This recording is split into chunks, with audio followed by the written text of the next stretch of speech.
Olá, seres humanos que eu chamo de amigos. Se vocês não viram o outro vídeo que eu acabei de postar, que eu não sei se já acabei de postar, porque nesse momento eu não postei ele ainda, mas eu acho que é bom ver pra prova porque eles têm ali coisas do iluminismo que aí eu não vou repetir aqui.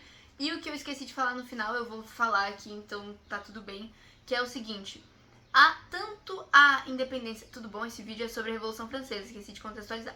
Tanto a independência dos Estados Unidos quanto a Revolução Francesa vão ter impactos no Brasil, na história do Brasil, e que depois vai favorecer também a independência do Brasil.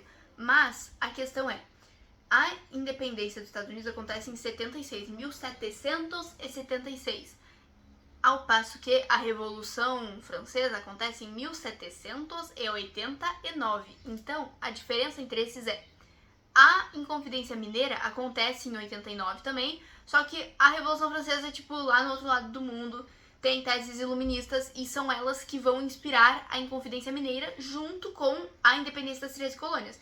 Agora, a Revolução Francesa não é inspiração para a Inconfidência Mineira. Não sei se vai cair uma questão nesse sentido, mas enfim. A independência da América do Norte é uma inspiração para a Revolução Francesa, ao mesmo tempo que a Revolução Francesa vai ser uma inspiração para a Conjuração Baiana, que vai acontecer em 1798. A Revolução Francesa acaba em 99, então os baianos estão vendo já os resultados, tá? Acabei meu parênteses, vamos começar a Revolução Francesa. Eu tinha falado no vídeo ali naquela parte do iluminismo que uma coisa que irritava os burgueses, que são essa classe que tá ganhando protagonismo, e é isso que marca a idade contemporânea, o protagonismo burguês, os burgueses estão olhando pros reis, pra nobreza, e estão falando, não gostei que eles têm privilégios.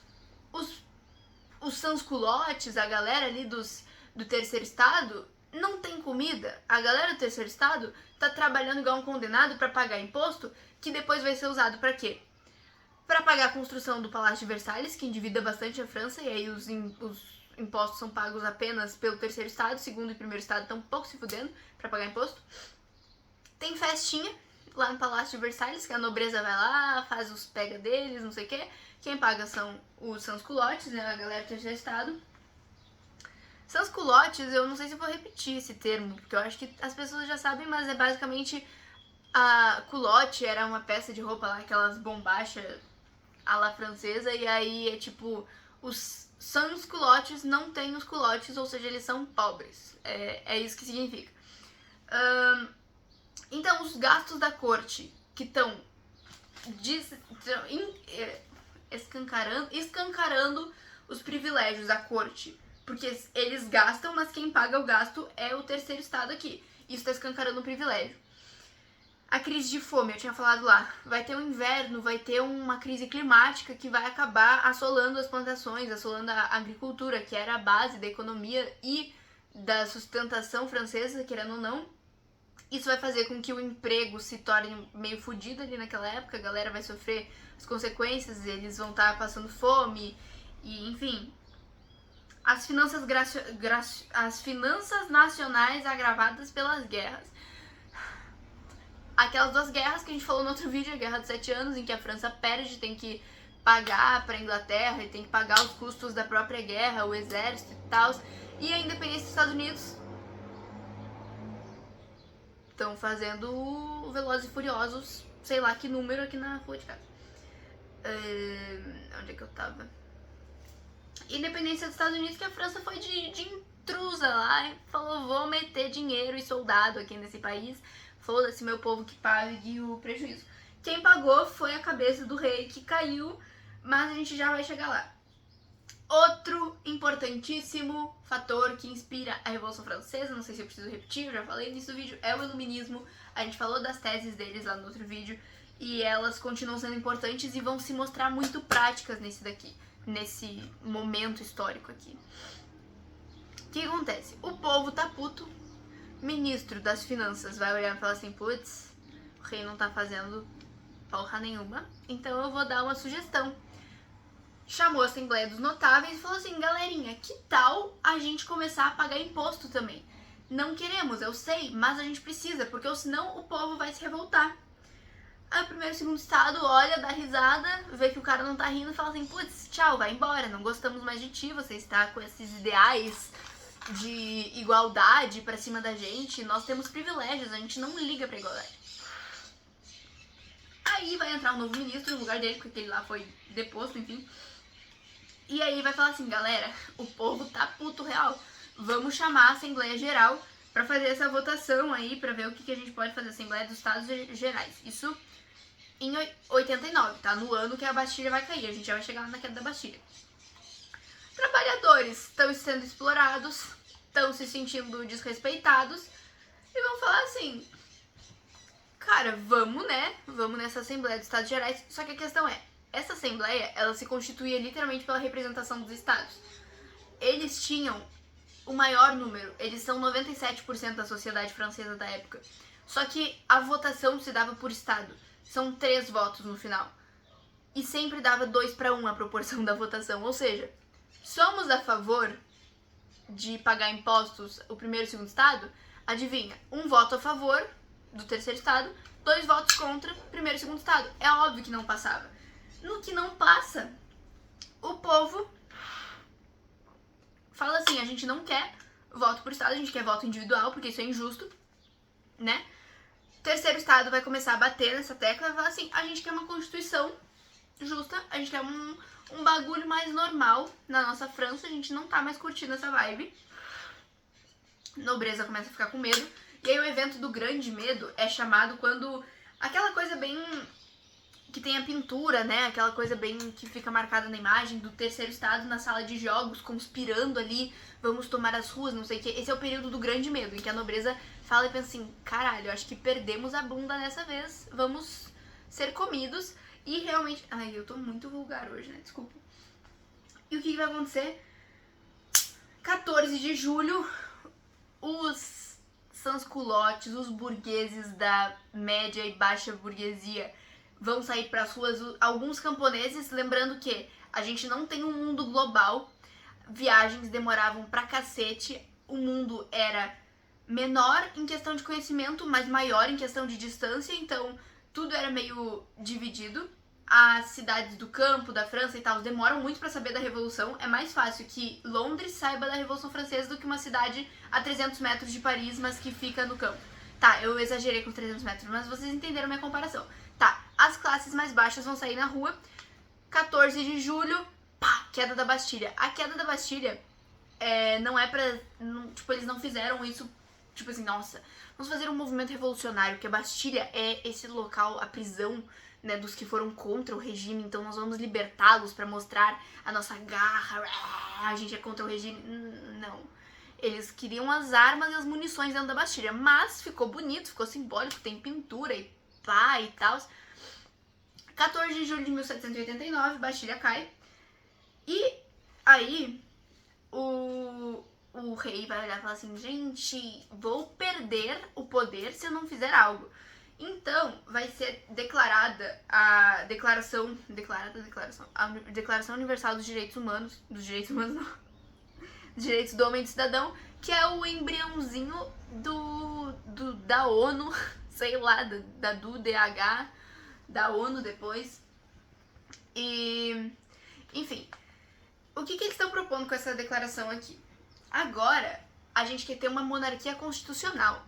Rei Luís 16º, 16, o rei Luís XVI vai levantar a patinha e vai falar assim, eu juro que eu vou seguir a Constituição, tá?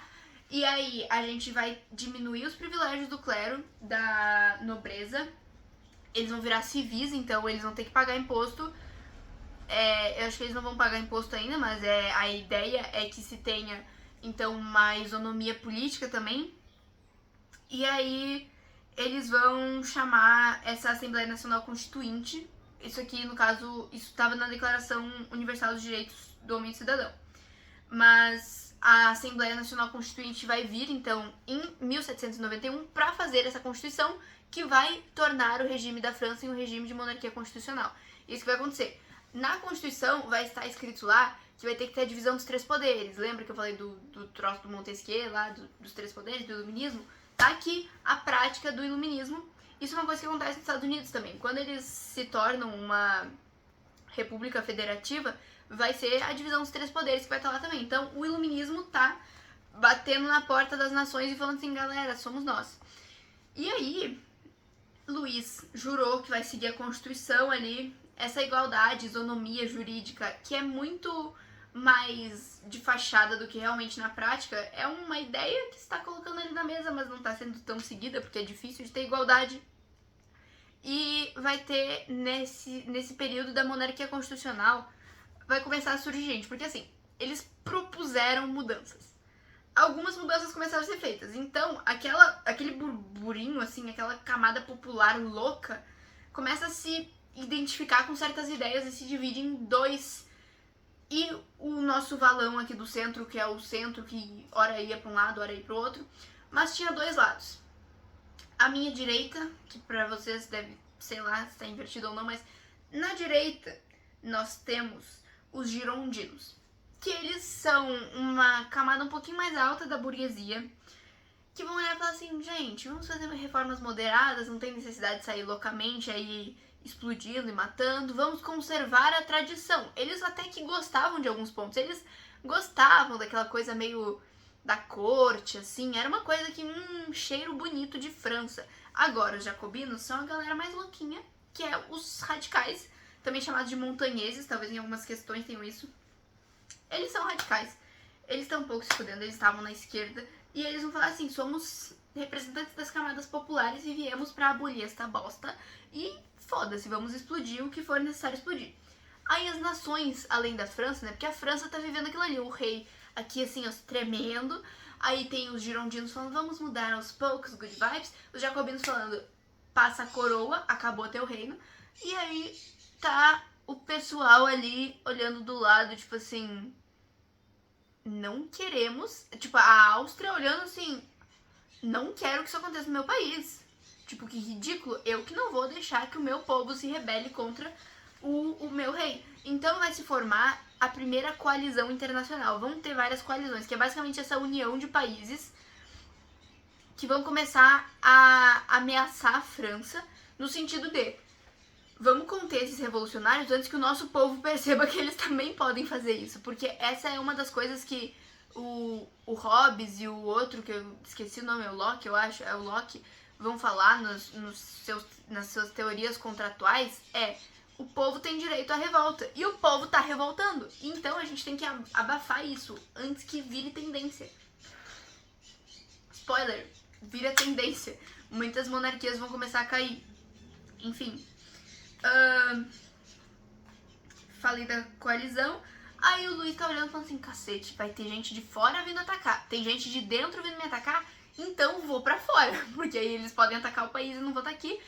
Pega na mãozinha de Mary Antoinette e vão. E são encontrados na sua fuga. E como ele estava traindo a pátria, ele tem sua cabecita cortada.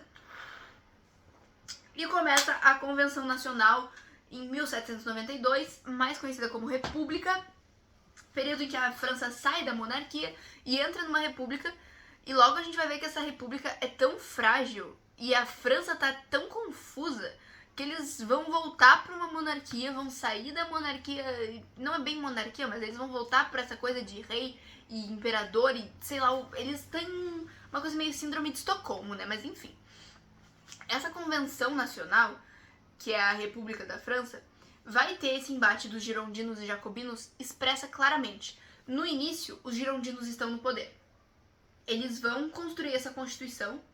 Então, quando eles estão com essa maioria no início e tudo mais, eles estão ali fazendo sua constituição. Só que o povo continua muito revoltado. E é óbvio que não é com um ano ou não sei quantos meses de revolta que todos os problemas da França iam se resolver. São dívidas externas, são crises internas, descredibilidade com o governo, então é muita coisa pra um só resolver. Só que o povo tá de saco cheio, eles não querem uma coisa que demore, uma coisa moderada, eles querem agora.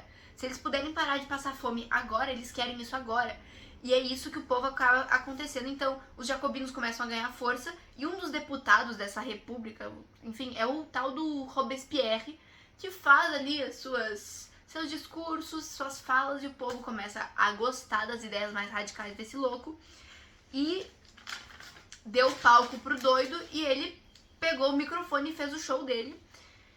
Quando os jacobinos estão no poder, Robespierre sendo a figura máxima dessa paranoia jacobina, eles vão instaurar o tal do período do terror em que aquela constituição dos girondinos vai ser meio, tipo assim, alterada num nível tão radical de bane a porra do catolicismo, porque qualquer coisa que lembrar de monarquia aqui, ó, dá estresse pós-traumático, sei lá, e os caras não querem aquilo. Tira, então, o catolicismo, persegue qualquer um que o Robespierre virar e achar que tá meio torta a situação ali, persegue.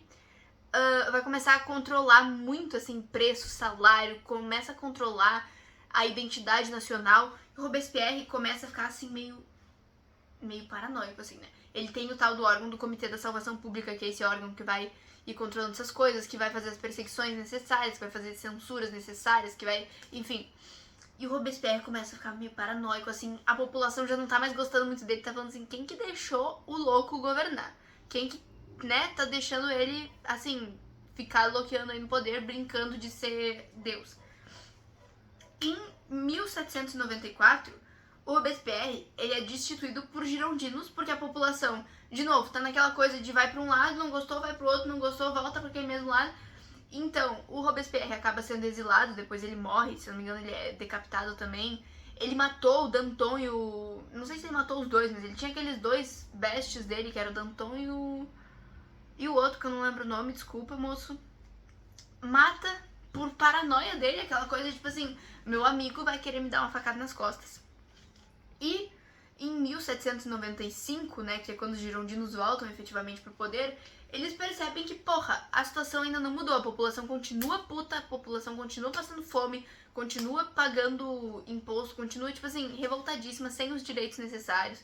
Então, nessa terceira fase da Revolução, estamos há 4 anos do final da Revolução Francesa, no sentido de períodos em que a França estava governada do jeito que estava, e vai ter o período do diretório, em que basicamente vão ter 5, se eu não me engano, diretores que vão governar o país juntos.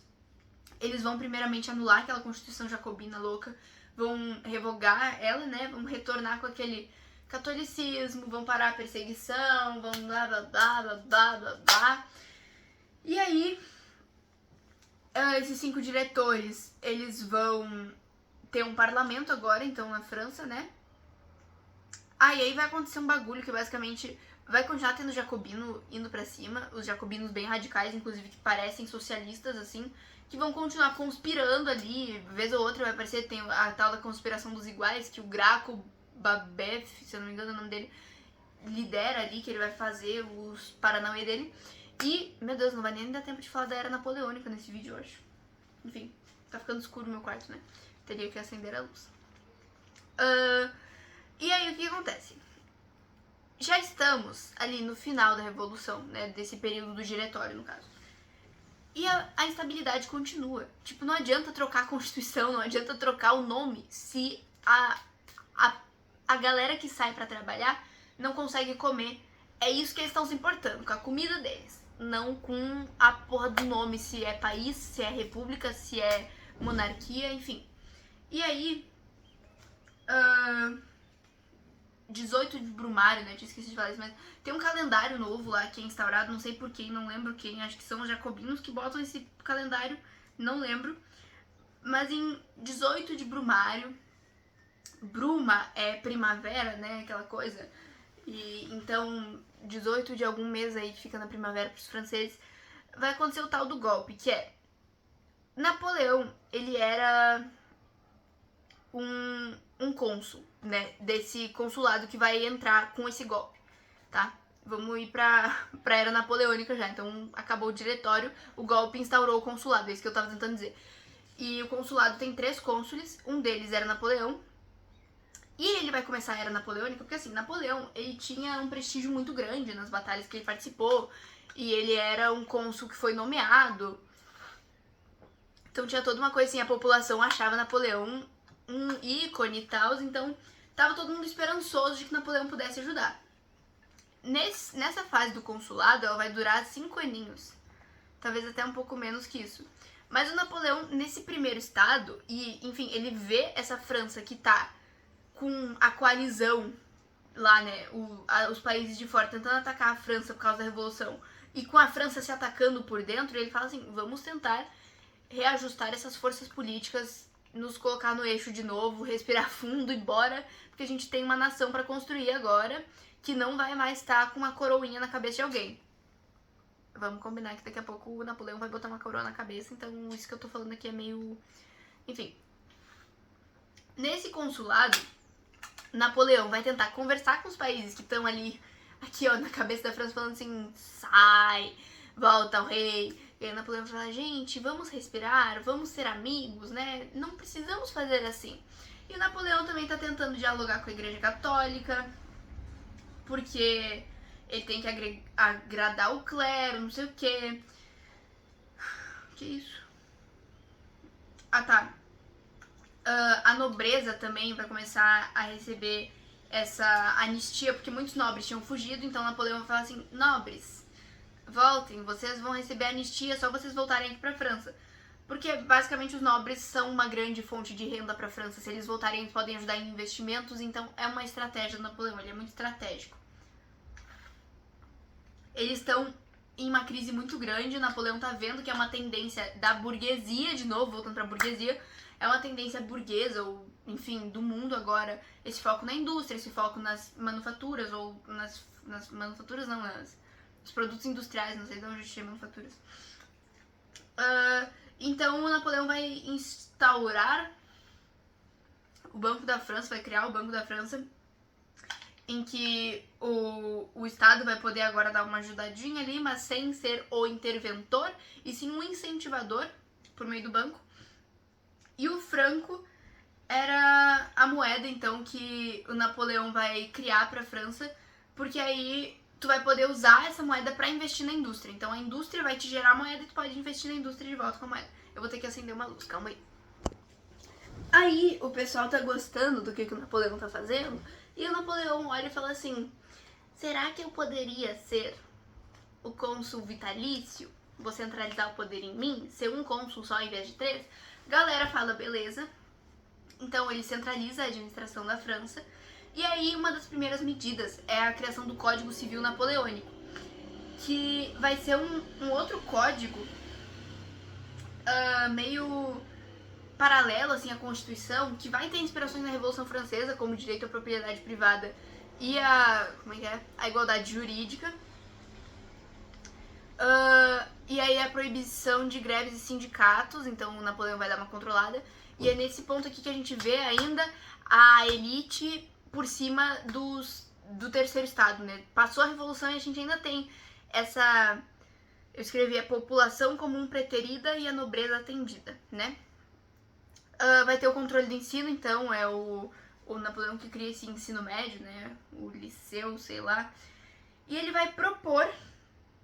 Ele fala assim, gente, vim propor mais uma ideia. Que tal e se eu fosse imperador? Uhul! E aí ele vai falar assim, babies, eu vou consultar a população. E aí a galera fala, gostamos, Napoleão está fazendo mudanças. Até agora o que mais está mudando as coisas realmente, vamos querer sim. Pode assinar meu nome aí que eu aceito. E começa o período do Império da França, então. Basicamente, o Napoleão ele tem planos militares, ele quer invadir territórios, ele quer se expandir. Napoleão, ele percebe que ele não é a porra toda que ele tá pensando que ele é. Ele, então, institui, sei lá, ele bota esse bloqueio continental, 1806 é o ano do bloqueio continental que a gente vai ver, inclusive, motivos para os quais o Brasil vai estar meio afetado aqui na história do Brasil, né? Aquela coisa toda de ninguém pode fazer comércio com a Inglaterra. E aí vai ter muito contrabando nessa época, né? A América vai ter comércio com a Inglaterra, Portugal vai continuar tendo relações com a Inglaterra. E a política de Napoleão era, não invadimos vocês, logo vamos botar um bloqueio continental. Quem fizer comércio com esse, tipo assim, desrespeitando o nosso bloqueio, a gente vai invadir. E é isso que acontece, Napoleão invade a Espanha e ele tira a monarquia que tava na Espanha, ali eu não lembro qual que é o nome do rei, mas ele coloca o José Bonaparte ali, um parentinho dele no lugar. Aí Portugal olha, me lasquei, aí vem a vinda da família real, né, e mais os 15 mil nobres pra cá pro Brasil, toda aquela história que a gente já sabe. Só que aí o Napoleão, ele começa a pensar assim, a Rússia não está respeitando o bloqueio continental, então o Napoleão decide invadir a Rússia. E aí a gente sabe, né, do fracasso, isso aqui já é no final do Império, então o Império acaba em 1815, que é quando Napoleão morre, mas aqui a gente já tá em 1812, faltam 3 anos pro fim do Império. Napoleão tem essa grande expansão pela Europa. Inclusive eu esqueci de falar um negócio. Quando ele tira o rei espanhol ali e ele começa a governar a Espanha, né, o reino francês tá meio que se expandindo pra cima da Espanha, começa a ter a tal da independência da América Espanhola. Vários países da América Espanhola vão fazer sua independência porque, primeiro, eles viram 2 revoluções acontecerem. Eles não querem se submeter a um rei francês. Eles, não que eles gostassem tanto de se submeter a qualquer rei, talvez, não sei. Mas foi o pretexto que eles acharam para conseguir legitimar essa independência, então. Em 1812, a Napoleão invade a Rússia, perde muito nessa campanha militar. Ele... Já aconteceram muitas coligações. Eu não lembro o nome, se era coalizão, coligação, coalizão, era um outro negócio, não lembro. Enfim, 1814, perdeu mais batalha, ele vai ser exilado. Aí aquela família que era a família do rei Luís, que tava fugindo lá e que a França tirou, eles falaram assim, volta, nós estamos com saudades, você é um monarca explorador. E aí volta a família Bourbon, Napoleão foge do exílio, ele volta pra França, aí o Luís XVII, que era da família Bourbon, foge porque não queria morrer pelo Napoleão. Napoleão vai ser exilado de novo porque ele perdeu outra batalha. E aí é aquela figurinha do WhatsApp que eu tenho do não há mais nada a ser fazido, né? Napoleão está lá na ilha dele, ele sabe que ele vai morrer. Ele morre e é isso que acontece. E aí a resposta do mundo a isso é o Congresso de Viena em 1815, que é basicamente as coroas que tinham sido afetadas por Napoleão, elas vão se reunir e vão falar assim, vamos restituir o mapa do mundo antes de Napoleão, porque aquele louco desconfigurou todo mundo. E aí nós vamos então devolver terras, quem conquistou alguma terra vai ter que devolver. Nós vamos restabelecer as monarquias, então a Espanha vai poder voltar com aquela casa real. E aí Portugal, por favor, volte pra Europa, só que Dom João tava aqui no Brasil curtindo muito a vibe, e aí ele fala, não quero, obrigado. E a gente vai ver ali nos movimentos liberais que vai acontecer o que vai ser a resposta, né, dos portugueses. Que mais que tem aqui? Restauração das fronteiras, falei disso. Devolver governos, beleza. Eles falam de equilíbrio europeu, de tentar diluir as forças políticas, né, tentar dar uma apaziguada no que tá acontecendo. Retomar estados germânicos, porque o Napoleão fez uma bagunça lá, então agora a Áustria e a Prússia vão começar a tutelar vários estados, que a gente vai ver a unificação da Alemanha vai passar por isso. E a criação da Santa Aliança, que é um exército internacional que vai ser criado para que toda vez que um país começar a se revoltar, é só chamar a Santa Aliança que eles vão lá e falam assim, chegamos, gente. E é isso. E aí a gente vai ver, então,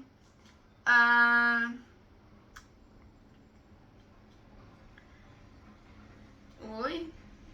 Tá, os movimentos liberais do século XIX. Eu vou ter que fazer outro, porque agora já tá, quase meia hora de vídeo, enfim. E é isso aí. É bem curtinho o próximo tópico. Nem sei se eu quero falar, mas eu vou falar.